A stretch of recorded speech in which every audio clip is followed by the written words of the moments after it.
Hello, good morning.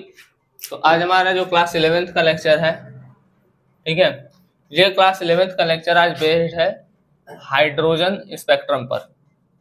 Hydrogen spectrum, ठीक। Hydrogen spectrum, पहले हम ये देखते हैं कि स्पेक्ट्रम होता क्या है। देखिए, जैसे मान लीजिए ये इलेक्ट्रॉन है, ठीक है, ये नाभिक है, इसके बाहर बाहरी जो कक्षाओं में क्या घूमते रहते हैं, इलेक्ट्रॉन चक्कर लगाते रहते हैं, ठीक। सपोज करिए ये इलेक्ट्रॉन है, ठीक है। अब ये जो इलेक्ट्रॉन है, इसको जब एनर्जी मिलती है तो ये अपनी कक्षा को छोड़ करके ऊपर वाली कक्षा में जाता है, फिर इस कक्षा को छोड़कर ऊपर वाली कक्षा में जाता है, ठीक है। मतलब एनर्जी मिलता जाएगा तो ये अपनी कक्षा को छोड़कर कहाँ जाता है, ऊपर, ठीक। लेकिन ये ऊपर जाने के बाद स्टेबल नहीं रह पाता है, ठीक। जब स्टेबल नहीं रह पाता है तो ये घूम करके नीचे आता है, ठीक। जब ये ऊपर जाता है तो इस समय एनर्जी लेता है, एनर्जी एब्जॉर्ब करता है, ठीक है। और जब ऊपर गया लेकिन स्थायी नहीं रह पाया तो उस अवस्था में क्या करता है, ये ऊपर की कक्षा को छोड़ करके अपनी नीचे वाली कक्षा में आ जाता है और इस समय ये एनर्जी रिलीज करता है, एनर्जी रिलीज करता है रेडिएशन के फॉर्म में। बताए भी थे कि एनर्जी रिलीज किस फॉर्म में करता है, रेडिएशन के फॉर्म में, ठीक।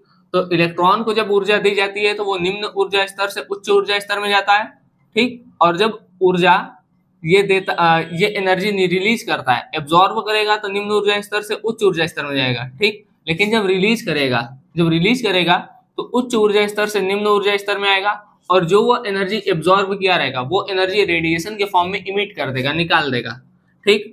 तो ये जो एनर्जी निकाल रहा है, इसी को अगर हम वेवलेंथ के घटते क्रम या वेवलेंथ के बढ़ते क्रम में लिख दें तो उसी को हम कहते हैं स्पेक्ट्रम, ठीक। इसी को क्या कहते हैं, स्पेक्ट्रम। एनर्जी मतलब जो, अच्छा, ये एनर्जी जो निकल रहा है वो एक वेव की तरह होगा, ठीक है। इसी वेव है तो इसका वेवलेंथ भी होगा, ठीक है। तो इसको अगर हम वेवलेंथ के घटते क्रम या वेवलेंथ के बढ़ते क्रम में लिख दें, ठीक है, तो उसी को क्या कहते हैं, स्पेक्ट्रम।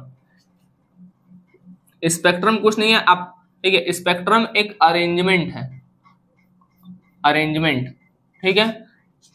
या तो हम इस अरेंजमेंट को वेवलेंथ के घटते क्रम में कर दें या तो इस अरेंजमेंट को वेवलेंथ के बढ़ते क्रम में कर दें। जैसे आप लोग लाइट का भी स्पेक्ट्रम पढ़े होंगे, तो जो व्हाइट लाइट होता है वो प्रिज्म से गुजारने पर 7 भागों में बढ़ जाता है, जिसको आप लोग विबग्योर पढ़े होंगे। ये भी एक स्पेक्ट्रम है, तो ये भी क्या है, वेवलेंथ का ये बढ़ता क्रम या वेवलेंथ का नीचे आएंगे तो घटता क्रम, ठीक है। तो वेवलेंथ के बढ़ते या घटते क्रम में किसी चीज को लगा देंगे तो वो उस चीज का स्पेक्ट्रम बन जाता है, ठीक। उस तरीके से आप साउंड का भी स्पेक्ट्रम बना सकते हैं। तो कहने का मतलब ये है कि हम स्पेक्ट्रम किसी भी चीज का बना सकते हैं, ठीक। बस उसको हमको क्या करना है, वेवलेंथ के बढ़ते या घटते क्रम में लगा देना है, ठीक। चलिए, अब हम इतना बात तो समझ गए कि ये स्पेक्ट्रम होगा क्या। स्पेक्ट्रम तब फॉर्म होगा जब इलेक्ट्रॉन क्या होगा, एनर्जी रिलीज करेगा, और एनर्जी जब रिलीज करेगा तो वो उच्च ऊर्जा स्तर से निम्न ऊर्जा स्तर में आएगा, ठीक। चलिए देखिए, अब मान लीजिए अभी इलेक्ट्रॉन अनंत पर है, ठीक है, अनंत पर, इनफाइनाइट पर, या 6 पे है, 5 पर। तो कहीं से भी इलेक्ट्रॉन अगर 1 पे आता है, ठीक है, तो जब आएगा तो ये जो वेव बनेगा इसको हम कहेंगे लाइमन वेव, लाइमन वेव। अब चूंकि यहाँ पर कई सारे वेव हैं तो वेव की एक श्रेणी बन गई है, इसलिए इसको कहते हैं लाइमन सीरीज या लाइमन श्रेणी। उसी तरीके से अगर कहीं से भी इलेक्ट्रॉन अगर 2 पे आता है तो उसको कहते हैं बामन सीरीज, ठीक है। कहीं से भी इलेक्ट्रॉन 3 पर आता है तो उसको कहेंगे पाश्चन सीरीज, पाश्चन सीरीज या पाश्चन श्रेणी लिख लीजिएगा नीचे, ठीक है। उसी तरीके से कहीं से भी इलेक्ट्रॉन 4 पे आता है तो उसको कहेंगे ब्रैंकेट, ब्रैंकेट सीरीज या ब्रैंकेट श्रेणी, ठीक है। कहीं से भी इलेक्ट्रॉन 5 पे आता है तो उसको कहेंगे फुंड, PFUND, फुंड सीरीज, PFUND, फुंड। लिखते समय PFUND लिखते हैं, पढ़ने में फुंड पढ़ते हैं, P साइलेंट होता है, ठीक है। और ये है हम्फ, HUMPH, हम्फ सीरीज, ठीक है। तो कहने का मतलब है कि कहीं से भी इलेक्ट्रॉन अगर 1 पे आता है तो उस सीरीज को कहेंगे लाइमन सीरीज। कहीं से भी 2 पर आएगा तो बामन, 3 पे आएगा तो पाश्चन, 4 पे आएगा तो ब्रैंकेट, 5 पे आएगा तो फुंड, 6 पे आएगा तो हम, ठीक। अब देखिए, हम जैसे जैसे ऊपर जा रहे हैं, ठीक है, जैसे जैसे हम क्या कर रहे हैं, ऊपर जा रहे हैं, तो ये डिफरेंस कम होता जा रहा है ना। ये डिफरेंस क्या है, देखिए जैसे अगर कोई इलेक्ट्रॉन 2 से 1 में आएगा तो इसका जो एनर्जी होता है वो होता है -13.4 इलेक्ट्रॉन वोल्ट, ठीक है। मतलब इसका जो एनर्जी निकालते हैं तो -13.4 आता है। फिर तीसरे से अगर दूसरे में आ रहा है तो आता है -3.4 इलेक्ट्रॉन वोल्ट। ऊपर जाएंगे तो आएगा -1.51 इलेक्ट्रॉन वोल्ट, फिर -0.85 इलेक्ट्रॉन वोल्ट। तो एनर्जी जो रिलीज हो रही है वो धीरे धीरे क्या होती जा रही है, कम होती जा रही है, ठीक है, धीरे धीरे कम होती जा रही है। इसीलिए इस लाइन का गैप भी क्या होता जा रहा है, धीरे धीरे कम होता जा रहा है। उम्मीद है ये बात आपको समझ में आ गया होगा कि ये लाइन गैप कम क्यों होता है और ये सीरीज कब फॉर्म होता है और कितने सीरीज हमको पढ़ने हैं, ठीक। और ये हम हाइड्रोजन के लिए बता रहे हैं, ठीक है, इसलिए क्या नाम है, हाइड्रोजन स्पेक्ट्रम, ठीक है। हम हाइड्रोजन पर एक्सपेरिमेंट किए उसके लिए देखें, इसलिए इसका नाम पड़ गया हाइड्रोजन स्पेक्ट्रम, ठीक है। चलिए तो हम ये देख लेते हैं कि कोई भी जैसे इलेक्ट्रॉन दूसरे से पहले में आ रहा है या तीसरे से दूसरे में आ रहा है, छठवें से पांचवें में आ रहा है, ठीक है, तो उस समय जो वेवलेंथ होता है वो कितना रिलीज होता है या क्या होता है, ठीक है। तो उसके लिए हमको थोड़ा सा एक छोटा सा डेरिवेशन पढ़ना है, आइए हम इसको पढ़ लेते हैं।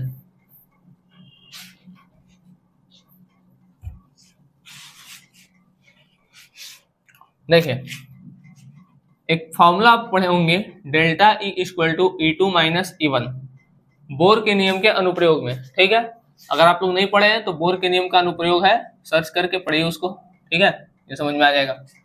अब देखिए E2 का जो वैल्यू होता है -13.6, ठीक है, इंटू Z² अपॉन N²।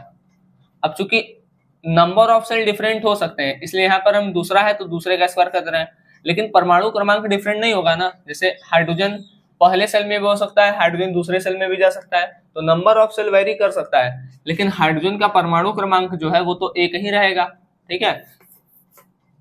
फिर ये माइनस है तो माइनस, फिर -13.6 Z² अपॉन, अब ये E1 है तो N1 का स्क्वायर, ठीक। इसको थोड़ा सा हम सॉल्व करते हैं, -13.6 Z² by N2² minus minus plus 13.6 Z² by N1²।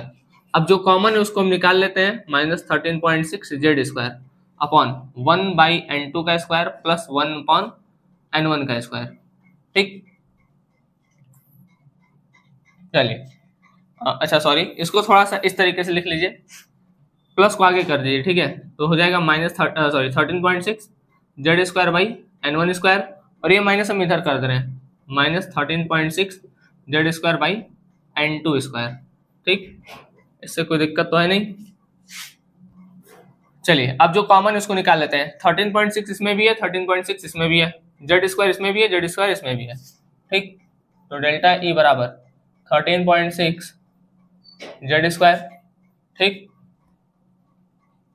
1 upon N1² minus 1 upon N2², ठीक। चलिए अब देखिए हमको डेल्टा E एनर्जी तो चाहिए नहीं, हमको क्या चाहिए, हमको तो लेमडा का वैल्यू चाहिए ना। तो डेल्टा E बराबर पढ़े हैं आप E equal to HC upon lambda, Max Planck में, मैक्स प्लैंक के लेक्चर में, तो ये हो गया HC upon lambda equal to 13.6 Z², 1 by N1² minus 1 by N2²। अब इस साइड इसको अगर हम LHS मान लें, इसको RHS मान लें, तो RHS में लिखिएगा पूरा, RHS में HC से गुणा व HC से भाग करने पर, तो जब आप HC से गुणा और HC से भाग करेंगे तो क्या लिखेंगे, HC upon HC into 13.6 Z², ठीक है।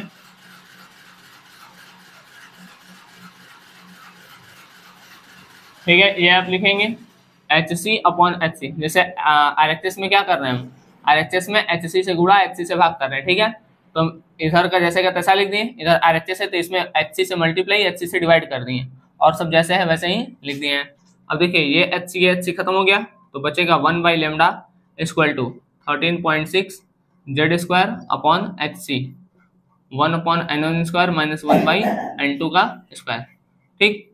तो ये अच्छा एक चीज और, अब देखिए इतना जो है 13.6 अपॉन HC, इसको हम कहते हैं रेडबर्ग कांस्टेंट, जिसको R से दिखाते हैं, तो इसका आ जाएगा 1 by lambda equal to R Z², 1 by N1 का स्क्वायर माइनस 1 बाई n2 का स्क्वायर। ठीक है, ये तरंगदैर्ध्य निकालने का फॉर्मूला आएगा। ठीक है, इस चीज को आप लोग नोट कर लीजिएगा, ये कंप्लीट। ठीक है, चलिए तो हम एक क्वेश्चन भी कर लेते हैं इस पर।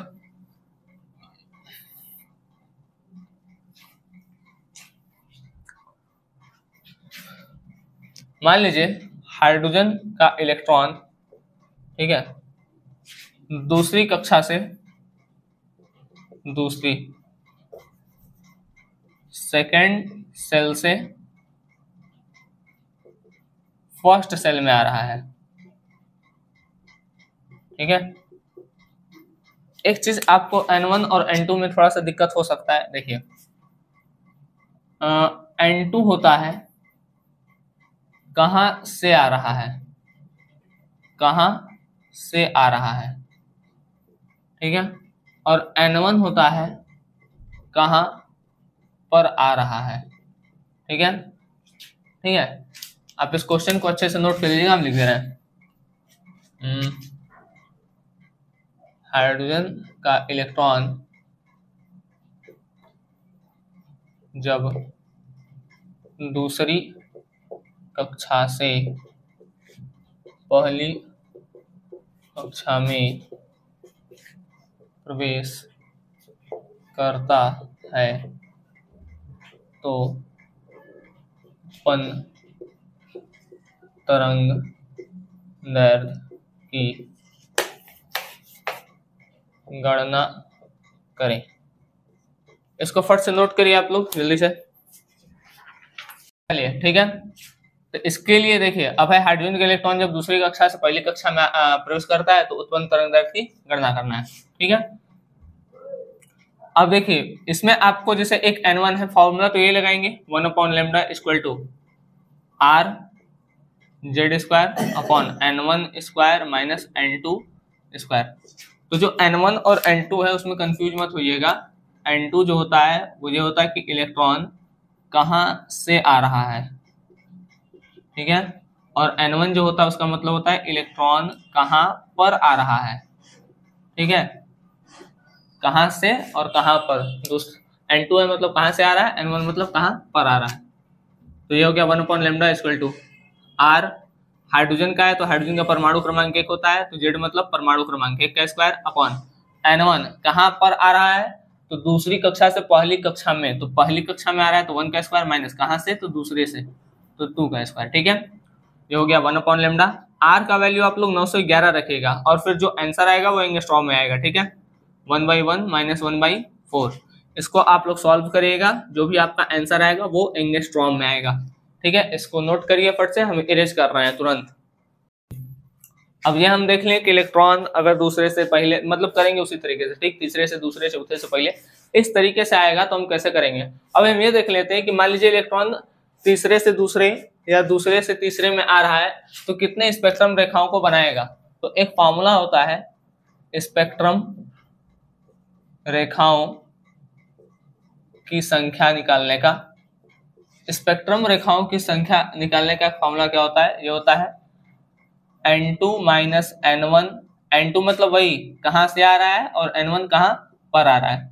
फिर N2 माइनस N1 दो बार लिखना है। ठीक है, लेकिन दूसरे वाले में एक बार एक प्लस कर दीजिएगा अपॉन 2। अब मान लीजिए इलेक्ट्रॉन दूसरे से पहले में आ रहा है, पहले सेल में आ रहा है,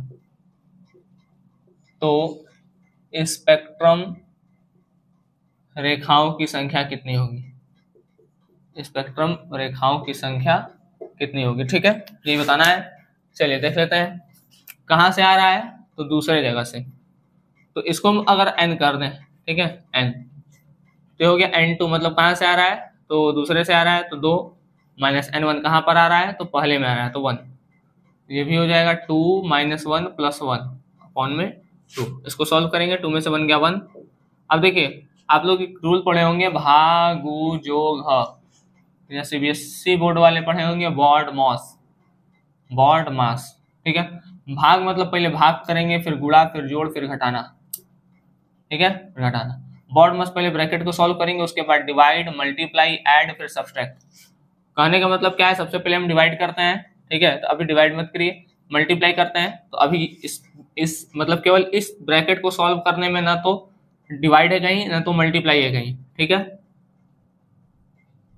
फिर उसके बाद ऐड, ठीक है, तो पहले हम ऐड करेंगे, तो ये 2 भी प्लस में है और ये 1 भी प्लस में है, तो 2 और 1 3 और ये -1, ठीक है। तो पहले ब्रैकेट वाले को सॉल्व कर लिए, अब 1 ये ब्रैकेट में और ये 3 मतलब 2 बचेगा अपॉन 2, ठीक है। ये 2 1 जा 2, 2 से 2 कैंसिल हो जाएगा, बचेगा 1। तो अगर कोई इलेक्ट्रॉन दूसरे से पहले में आ रहा है तो उसमें जो स्पेक्ट्रम रेखाओं की संख्या आएगी वो 1 आएगी, ठीक है। इस तरीके से आप लोग सब अलग अलग बना के करिएगा। अच्छा देख भी लीजिए, जैसे अगर आप बनाए होंगे, ठीक है, तो n = 1 n = 2, तो दूसरे से पहले में तो एक ही बनेगा ना, यहां से यहाँ आएगा तो तीसरे से पहले में आ जाएगा, तो तीसरे से पहले में देखिए, ठीक है, 1 2 3 मतलब हो सकता है, ठीक है। तीसरे से पहले में भी देख लेते हैं, तीसरे से अगर पहले में आएगा तो क्या हो सकता है, देखिए, चलिए इसको भी फट से देख लेते हैं क्वेश्चन। और तीसरे से पहले में तो 3 1, ठीक है, 3 - 1 + 1, ये हो गया 2, 4 - 1, ठीक है, अपॉन 2, 2 3/2 मतलब 3 बनेगा, ठीक है। देखिए तीसरे से पहले में 1, ठीक है, फिर ये 2, फिर ये 3, ठीक है, इसी तरीके से आएगा। मतलब कहने का मतलब क्या है कि आप इस फॉर्मूले पे डायरेक्ट रख के कर सकते हैं, मतलब ऐसे करेंगे तो बहुत समय लग जाएगा और गलत भी होने का चांस संभावना ज्यादा है, लेकिन फॉर्मूले पे रख के करेंगे तो तुरंत हो जाएगा, ठीक है। तो आपसे अगर एग्जाम में नंबर ऑफ स्पेक्ट्रम लाइन पूछे तो आप ये फॉर्मूला पर रख सकते हैं, ठीक। चलिए, तो आज का छोटा सा लेक्चर था जो हमारा केवल और केवल हाइड्रोजन स्पेक्ट्रम पे था। उम्मीद है आपको ये लेक्चर आज का समझ में आया होगा, ठीक। जो हमारा अगला लेक्चर आएगा वो आएगा इलेक्ट्रॉनिक विन्यास पर। हम आपको इलेक्ट्रॉनिक विन्यास बता करके क्वांटम नंबर स्टार्ट करेंगे, ठीक है। हालांकि ये 2 लेक्चर में लगभग कंप्लीट होगा, ठीक है। उम्मीद करेंगे कि 1 में हो जाए, अगर 1 में नहीं होगा तो 2 लेक्चर में होगा, और उसके साथ में हम हुंड पॉली और अफवाह को भी बता देंगे। मतलब 2 से 3 लेक्चर में आपका ये चैप्टर भी टोटल रूप से खत्म हो जाएगा। तब तक के लिए आप लोग पढ़ाई अच्छे से करते रहें। धन्यवाद।